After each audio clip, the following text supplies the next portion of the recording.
Yeah.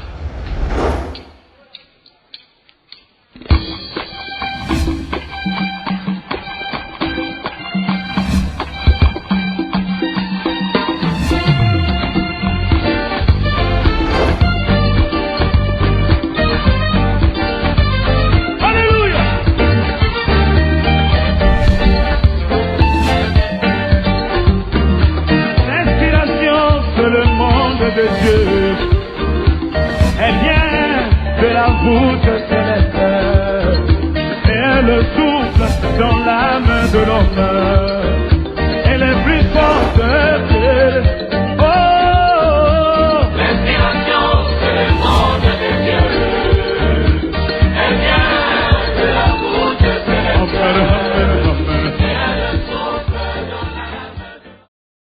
C'est toujours un grand plaisir de vous retrouver dans vos écrans. Shalom, peuple de Dieu. Je pense que vous portez bien dans vos maisons. Nous sommes l'émission Éco-Message. Éco-Message, c'est une émission où nous sommes en train de faire des entretiens avec des hommes de Dieu, des serviteurs de Dieu. Je suis la journaliste Grace Tevo Aizengo. Comme vous remarquerez, je ne suis pas seule dans ce plateau. Je suis avec un homme de Dieu, un homme envoyé de Dieu. Alors, je n'aimerais pas le présenter. J'aimerais que vous les sachez ensemble avec moi. Shalom, pasteur. Shalom, ma bien-aimée. Isengo mingi ya koyamba yo na plateau na biso. Tolingi toyeba pasteur, oza pasteur obengami pasteur. Yango ensemble na bato baza kolanda biso tolingi toyeba kaka moi historique na muke par rapport ya ministère non parce que awa toza aux invités na biso tozolobela sur ton anniversaire. Il y a ton anniversaire qui est bientôt en mars. Alors tolingi toyeba ndenge nini retrouver on a quatre ministères oyo obitele biso ma histoire toyeba. Ok, napesi bandilandi nyonso bazolanda nga na ngonga oyo mbote mingi nabengami na kombo ya apôtre Jean Nyeme. Lelo natondisami na esengo mingi mpona lolenge boyambinga na kati na plateau na bino mpona se présenter pourquoi na ye awa naza mosala ya Nzambe oyo nazwa appel na kati ya sanza oyo ya 10e mois eza sanza oyo Nzambe abenganga na message sur le même mois. Nasali parcours moulaï ya 7 ans de formation à côté de mon père Israël Panganga.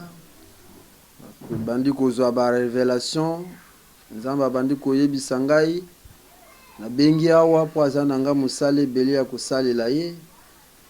Nazalaki wana kozela mokolo nini Nzambe akotinda ngai akopesa ngai responsabilité wana. Et car na même 10e mois une chose étonnante o Nzambe benganga na message même 10e mois Nzambe pa ye kotinda ngai le 11 et certain jeudi à 9h50 à 9h48 minutes pour naïba ndenge ya koteya sango malamu oyo Branham atikela biso tomema yango ntina basuka mboka. Merci beaucoup pasteur. Pasteur Mamutune Izali, eza na bato mosusu bandimaka te ke Branham aza prophète. Est-ce qu'il y a solo penza Branham aza prophète ya tango oyo?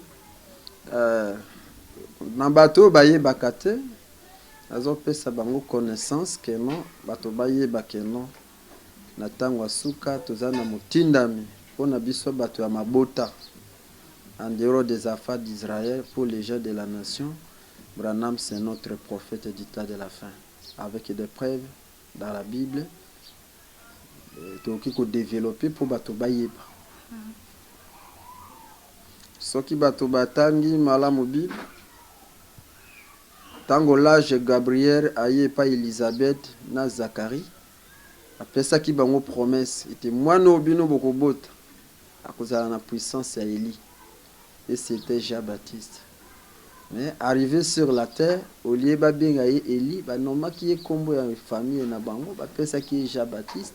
Or que son nom que l'ange avait donné c'était Jean-Baptiste. Mais même avec Branham Mouta du soir Bible elobi yango bien kava Yesu akoye aya akotinda Eli le prophète pour ya ko rétablir toutes choses aya ko zongisa makambo nyonso na nzela. Et lelo Tango Tomoni Branham est sur la scène avec la même puissance d'Élie, puisque le Dieu d'Élie, c'est le Dieu de la colonne de feu. Ce qui prouve que Branham, c'était prophète du temps de la fin. Et d'ailleurs, dans la Bible, il y a deux signes. Il y a un signe prophétique et un signe messianique. Signe des prophètes, c'est la colonne de feu. Même au jour de la Pentecôte, ce qui a été descendu aux apôtres, c'était la colonne de feu. Et au tas d'histoire, ce qui a accompagné Branham dans son ministère, c'est la colonne de feu. C'est un signe qui marche uniquement avec des prophètes. Merci beaucoup, révérend pasteur. Nous voulons savoir aussi, ministère nayo, toyebi na Bible, toza na ba évangéliste, toza na ba apôtre, toza ba docteur, toza ba. Maintenant ministère nayo est un ministère ni.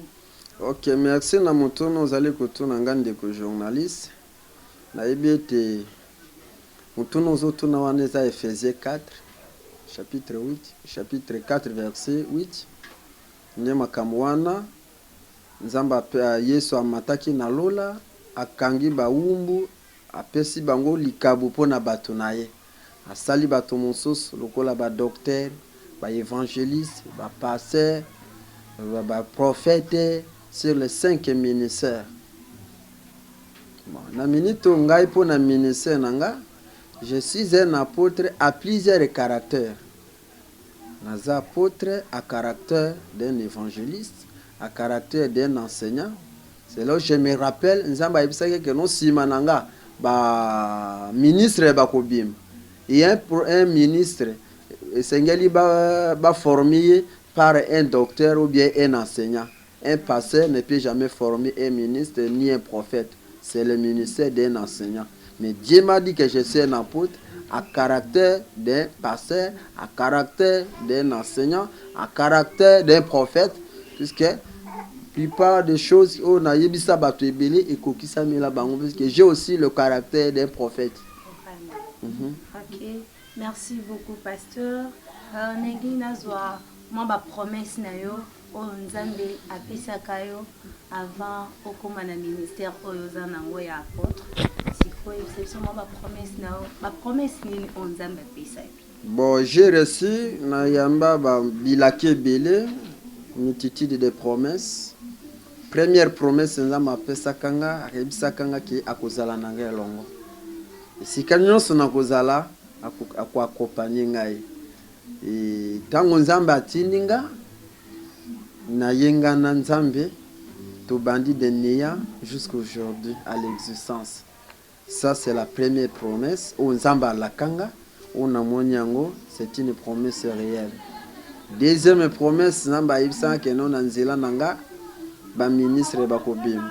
Na 3 ans et demi de mon ministère, ba ministre ba bimé plus de 10 avec les églises bien installées dans le monde. Deuxième promesse où je suis sûr et certain que c'est Dieu qui a dit. Et troisième promesse, nzamba la kanga qui anzela nanga basi bikumba ba kobota. Na 3 ans et demi, dans sali plus de 120 femmes qui étaient stériles de l'eau bazana ban. Ok. Ok. Vous nous parlez de la commission, de la commission, promesse. Tolingi toyeba commission. Est-ce que la commission est-elle biblique? Biso na kati ya rêve na biso arc-en-ciel tabernacle vision de l'Arc. To bingango c'est la commission. La commission, c'est quelque chose qui est biblique, à commencer par l'Ancien Testament jusqu'au Nouveau Testament, c'est biblique. Les gens disent que nous sommes la postérité d'Abraham, c'est ce que nous disons, même nous les gens de la nation, par la foi. Mais Abraham, pas comme père de la nation, il a été commissionné dans Genèse chapitre 12. C'est la commission. Yazwaki etinda nzamba tindi alongwa na mboka na bango nda alongwa ki mboka na bango soki toyeli susu na Exode 3 Moïse aussi avait reçu la commission. J'ai attendu les cris de mon peuple. C'est que pour un ministre, parce que Moïse c'était prophète dans le ministère prophétique, pour moi exercer tous les ministères, il doit être commissionné. La première chose, Bon, et là, quand on a il y a 6 étapes pour mieux servir le Seigneur. Mais ce qui nous fait mal au cœur est que les gens, la Bible, les messages, la brochure, abandonné côté. Il y a 6 étapes pour mieux servir le Seigneur. Première étape, tu dois être passé par l'élection de Dieu. Selon Ephésiens chapitre 1er, verset 4, je vous ai élu avant la fondation du monde. Ce qui nous a appris, il y a un moment qui est ça. Akobenga yo, lokola abengaki Moïse, na Exode 3, abengaki Pierre, abengaki Matthieu, ezali yeso kobenga banzambi kobenga bato wana. Et ce qui a bengi yo, la troisième chose, il doit te former. Seigneur la beaucoup là, ala qui solo lengeni na kotambola na, cela nous appelons la formation. C'est écrit dans la Bible, dans Actes des Apôtres, chapitre 10, verset 19. Il y a ce qu'on écrit la formation et aussi la commission. Nous disons de la commission, puisque dans Acte 13, Bible lobi mouette malécor, Paul et Barnabas, pour les lèvres que je les ai choisis, je les ai appelés. C'est la commission. Et une grande commission, c'est Matthieu 28, verset 16. Allez par tout le monde. Même à Matthieu chapitre 10, Jésus avait envoyé aussi ses disciples 2 à 2. La commission, c'est quelque chose de scripturel. D'accord. Pourquoi Dieu doivent envoyer de serviteurs partout dans le monde? Pourquoi? Ok. Bato ebele ndesika tozana tokotisi difficulté munene na kati ya évangile. Soki nzambe esengela tinda bato mokili mumi basali na ye po bakende kwa annoncer ki kala mingi te Yesu azoya.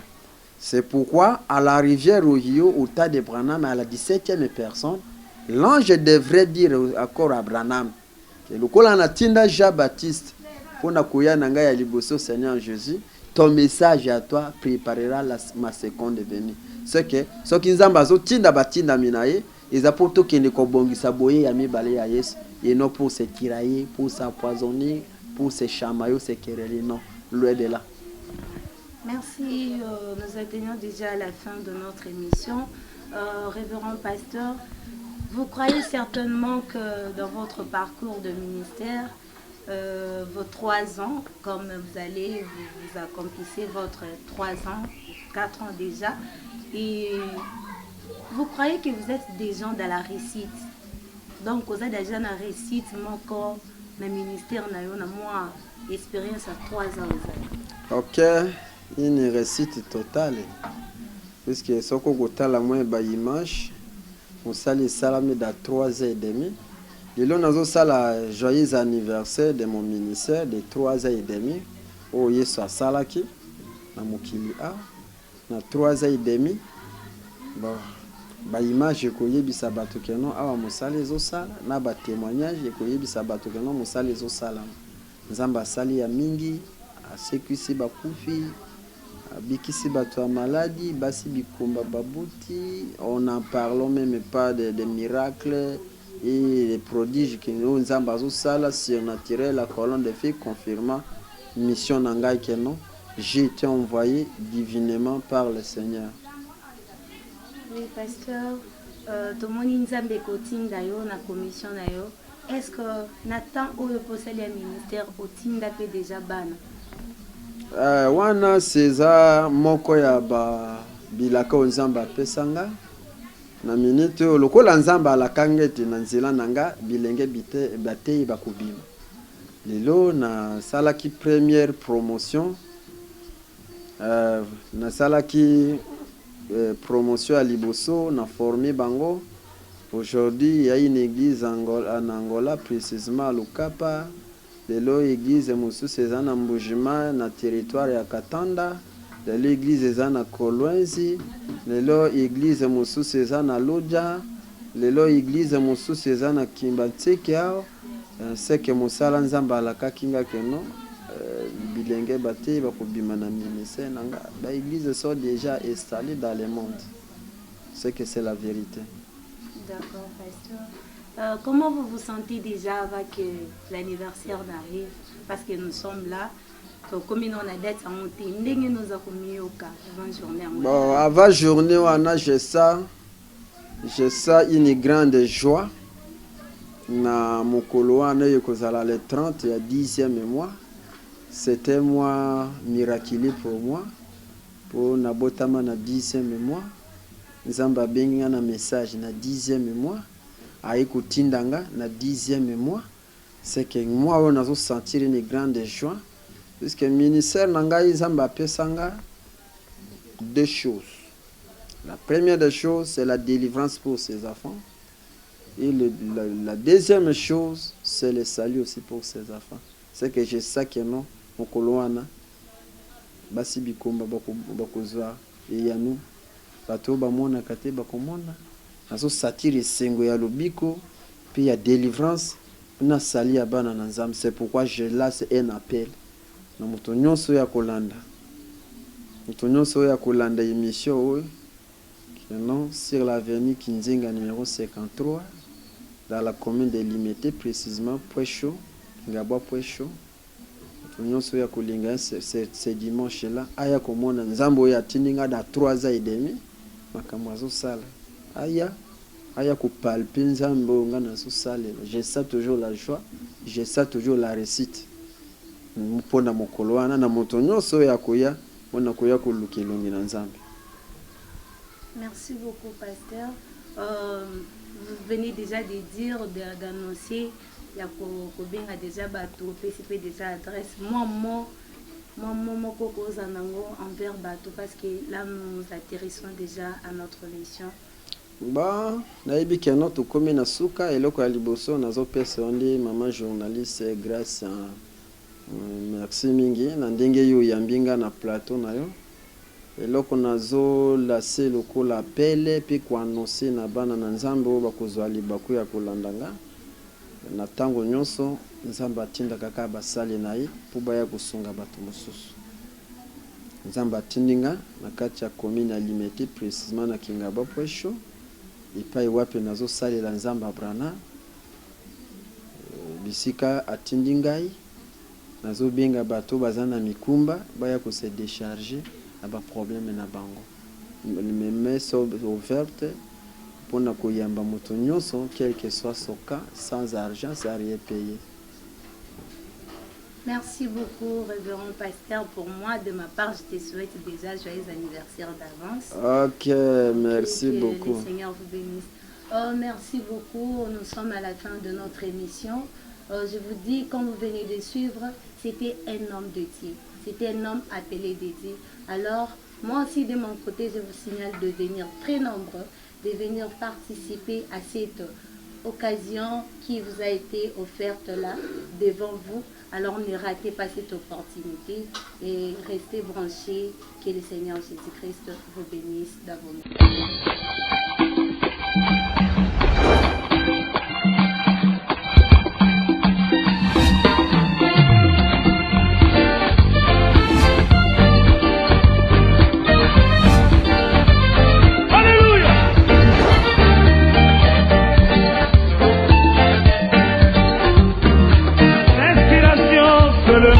De Dieu, elle vient de la voûte céleste, et elle souffle dans l'âme de l'homme.